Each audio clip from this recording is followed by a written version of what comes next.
How would you suppose the leadership tackle that menace of corruption in Nigeria? Even if we have to start at all, how would you suppose we begin? Well, the first thing to do is to plug all the loopholes.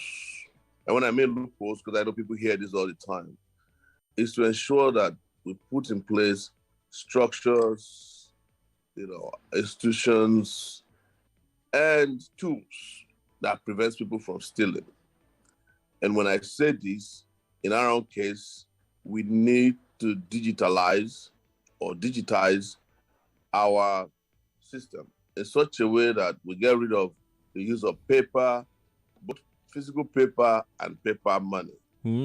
We must deploy those kind of technologies that ensure that payments, whether it is for contracting, procurement, for salaries, are only done through a digital process. Those ones that can be tracked.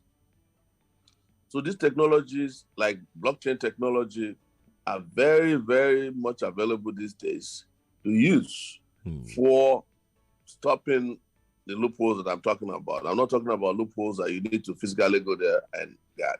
Because the reason I say this is at the moment you allow corrupt officials, either in the public or private sector, to steal, it is very difficult to recover them. I know of people who have been under trial for stealing billions of naira since 2007. And by the time the trial is 5 years into, 5 years into the trial, most of the people who are their witnesses have disappeared or have recounted. They themselves have become sometimes very powerful or more powerful. Some of them have obtained, immunity through, their positions. Right. And it becomes just almost impossible, if not too expensive, to recover money that has been stolen. So my focus will be on ensuring that you don't even get the chance to steal at all. You minimize that opportunity to steal. And where other things happen, like where you have like them messing with payroll and all that. Right. These technologies can help as well. Technology can also help to determine the number of civil servants you have. They just said like a few days ago that there are 54,000 people that were just weeded out of the payment system in Nigeria.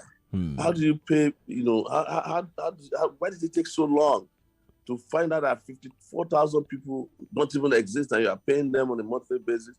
But yes, you've heard about them, being weeded out. What about the people who added them in the first place? Payroll. In the first place, we are not hearing about them. But you know that it goes beyond the payment issue that you're talking about, Mr. Sowore, the issue of corruption. Like, there are other aspects of our national life. I'm telling you where I will start from. Okay. Because you asked me. Okay. Where this is, the way technology can help you to reduce from level, 90% to about 15%.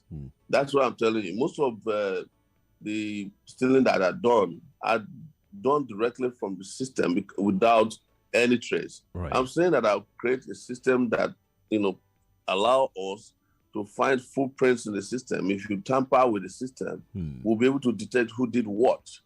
Are you getting my point? I'm with you. And be able to track and hunt down such people before they do the real damage. I cannot believe that there's no system that detected the Accountant General of the Federation until he was able to steal 190 billion naira. What if we had in place a system that prevented him from doing that?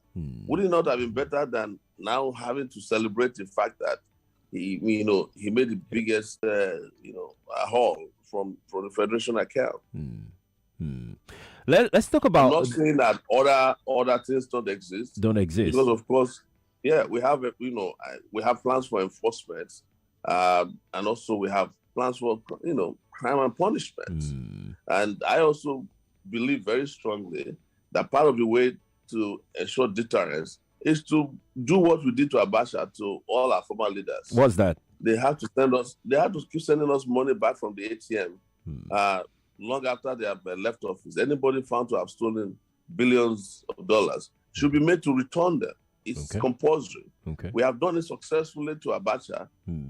The reason why we did it successfully to him is because he's dead and we don't have political will. Right. Those who are alive, who are still in possession of billions and billions of dollars owned by Nigerians, should be made to return them as well. And face the consequences. Generations to come. Do you think that will be stiff enough to discourage any further stealing?